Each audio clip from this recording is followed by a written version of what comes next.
selalu sehat, semangat, dan bahagia ya. Kata pepatah mengucapkan, tak kenal maka tak sayang, tak sayang maka tak cinta. Maka perkenalkan, saya Kamila Sheila Silviana dan saya Vicky Fernanda. Kami perwakilan PM Remaja SMP Negeri 1 Rawalong, cabang lomba pendidikan remaja sebaya. Nah, pada penampilan kali ini, kami akan mengajak teman-teman semuanya memahami bagaimana cara menjadi remaja yang cerdas, bijak, dan tetap aman dalam menghadapi berbagai tantangan di era digital. Dengan bangga, kami akan menyampaikan materi pendidikan remaja sebaya yang bertema Remaja Cerdas Menghindari Perilaku Beresiko di Era Digital. Selamat menyaksikan dan semoga bermanfaat. Assalamualaikum warahmatullahi wabarakatuh. Waalaikumsalam warahmatullahi wabarakatuh. Halo teman-teman semuanya. Bagaimana kabar kalian hari ini? Baik. Perkenalkan, saya Kamila Sheila Silviana Dan saya Vicky Fernanda. Kami perwakilan dari PM Remaja SMP Negeri 1 Rawalong. Hari ini kami akan ngobrol bareng teman-teman tentang Remaja cerdas menghindari perilaku beresiko di era digital. Sebelum memulai acara pada siang hari ini, alangkah baiknya kita berdoa terlebih dahulu menurut agama dan kepercayaan masing-masing. Berdoa mulai. Berdoa selesai. Teman-teman, ada yang tahu nggak sih apa itu PRS? Jadi, pendidikan remaja sebaya atau PRS adalah kegiatan edukasi yang dilakukan oleh remaja untuk remaja dan bersama remaja mengenai masalah dan kebutuhan remaja. Dalam PRS, remaja memiliki peran sebagai teman yang memberikan informasi positif, menjadi pendengar yang baik, membantu teman sebaya memahami masalah, hingga mengajak remaja lain untuk menghindari perilaku beresiko. Nah, teman-teman, di sini ada yang tahu nggak sih apa tujuan PRS? Jadi, tujuan PRS adalah meningkatkan pengetahuan remaja, membantu remaja mengambil keputusan yang baik, membentuk lingkungan pertemanan yang positif, serta menjadikan remaja yang sehat, cerdas, dan bertanggung jawab. Karena remaja lebih nyaman bercerita kepada teman seusianya. Maka PRS menjadi salah satu cara efektif untuk saling mendukung dan saling mengingatkan antar remaja. Nah, jadi kalian udah tahu kan apa itu PRS dan tujuannya? Ngomong-ngomong soal era digital, coba jujur nih, di sini siapa yang bangun tidur langsung buka HP? Banyak kan? Tenang, kami kadang juga begitu kok. Sekarang hampir semua aktivitas deket banget sama gadget. Belajar pakai HP, ngobrol pakai HP, hiburan juga pakai HP.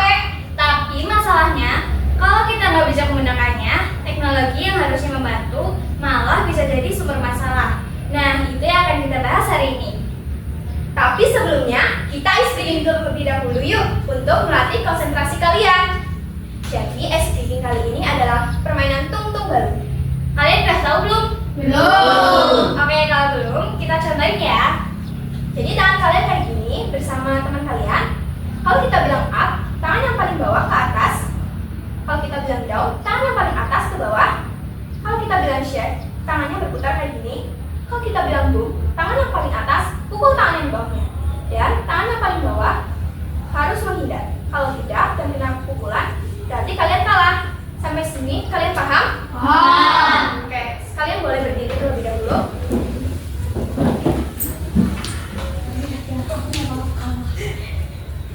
Udah siap belum? Up, up, up, down, down, shake, up, down, up,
juga nggak baik. Dampaknya, susah fokus belajar, malas ngobrol sama keluarga sampai lupa waktu, kadang niatnya buka HP cuma 5 menit, tiba-tiba udah 2 jam aja. Relate nggak tuh? Iya.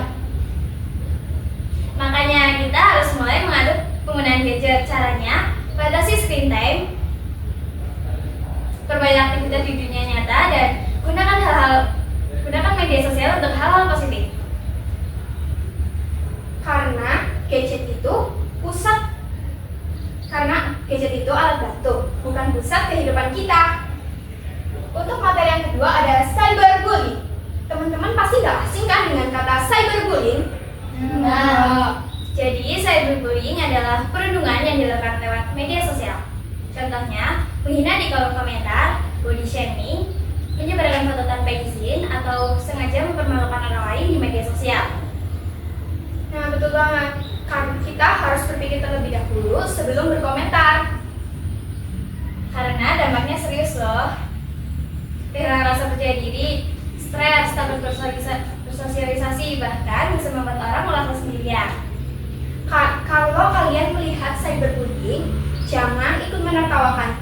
Jadilah remaja yang ikut mendukung, bukan ikut menjatuhkan. Materi yang selanjutnya ada hoax dan informasi palsu. Sekarang informasi itu cepat banget menyebar ya. Kadang baru beberapa menit upload sudah viral kemana-mana.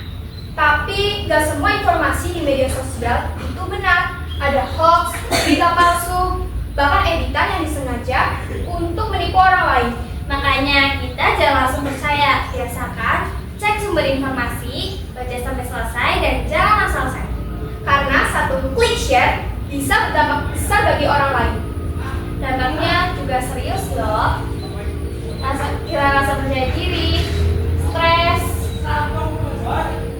dan lain-lain. Untuk materi yang terakhir atau keempat ada pergaulan online. Kita memang bisa punya banyak teman baru lewat media sosial, tapi kita juga harus tetap hati-hati. Karena nggak semua orang di internet itu memiliki niat baik. Ada penipuan online, pencurian data pribadi, sampai akun palsu. Makanya kita jangan mudah menyebarkan password, alamat rumah, nomor pribadi, atau data penting lainnya. Kalau ada hal menceritakan, jangan dipendam sendiri. Biasakan cerita ke orang tua, guru, atau teman yang bisa dipercaya. Nah, disinilah pentingnya PRS. Karena remaja lebih sering dan nyaman cerita kepada teman sebayanya sendiri. Melalui PRS, kita belajar saling mendukung, saling mengingatkan, menjadi pendengar yang baik, dan menciptakan lingkungan yang positif. Sampai sini ada yang mau bertanya? Aku, Ya silakan Mbak. perkenalkan nama saya Aulia Bibi Sumarma. Apa yang harus kita lakukan jika menjadi korban cyberbullying? Oke baik. Jadi kalau kita menjadi korban cyberbullying, yang pertama kita nggak boleh panik. Kita harus tenang. Yang kedua, kumpulkan bukti screenshot akunnya atau perbuatan yang mereka lakukan di media sosial. Untuk yang ketiga, cerita ke orang tua, guru, atau teman sebaya agar mendapat dukungan dan bantuan. Siapa ada yang lagi yang mau bertanya? Apa manfaat saling mendukung antar teman sebaya? Oke, saya jawab ya. Agar tercipta lingkungan yang nyaman, aman, dan saling membantu dalam hal-hal positif. Sampai sini udah pada paham semua? Sudah. Karena udah paham, kita coba tes cepat ya. Kalau melihat teman dibully di media sosial, kalian diem aja atau bantu dia? Bantu. Keren. Jadi remaja jangan saling menjatuhkan, harus saling melindungi. Kalau kalian diminta alamat rumah, password atau data pribadi sama orang asing di media sosial, kalian kasih atau enggak? Nah, betul banget, karena nggak semua orang memiliki niat baik. Teman-teman yang kami banggakan, teknologi bukan musuh, media sosial juga bukan sesuatu yang harus kita hindari. Tapi yang paling penting bagaimana cara kita menggunakannya. Jadilah remaja yang bisa bijak bermedia, bisa meninggalkan hal-hal negatif di media sosial, dan jangan jadi diri sendiri dan jangan ikut-ikutan hal buruk di media sosial. tren bukan yang paling viral, tapi yang bisa membawa hal baik di lingkungan sekitar. Sekian presentasi dari kami. Terima kasih atas perhatian teman-teman semuanya. Wassalamualaikum warahmatullahi wabarakatuh. Waalaikumsalam warahmatullahi wabarakatuh. Demikian penampilan dari kami mengenai pentingnya PNS dalam menciptakan lingkungan remaja yang positif, peduli, dan saling melindungi. Semoga melalui penampilan ini kita semua dapat memahami bahwa remaja memiliki peran penting dalam mencegah perilaku beresiko termasuk bullying dan penyalahgunaan media sosial. Mari bersama menjadi remaja yang berani menyebarkan kebaikan, Menghargai,